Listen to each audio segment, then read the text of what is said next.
it seems like it's started to at least heat up a little bit now that the holiday is over and we're into the first of the year. The Jays, in particular, though, we still widely believe it's just mostly a two-team race, Mets and Blue Jays.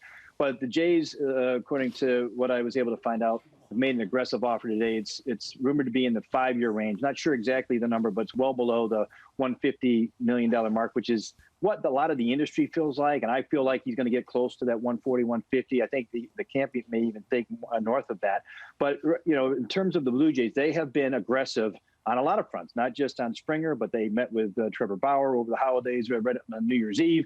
They met recently with Liam Hendriks, of course, the top closer out there in the marketplace. So they're being aggressive, clearly. I think from the Springer side of things, it seems like, at least right now, unless they get the number they're looking for, they're willing to wait to see how the Trevor Bauer market works out because the Blue Jays are in on both. It's still a little uncertain if the Mets are out on Bauer. So, again, a lot of uncertainty right now, which is not atypical for this time of the year because it's been so slow. I think you're starting to see things pick up a little bit. Jim, John Heyman reported today that the Mets are interested in Brad Hand. Of course, that's really the first name we heard from Sandy Alderson when he got this job, was saying, if I had had the job when he was non-tendered, maybe we would have been interested in that player.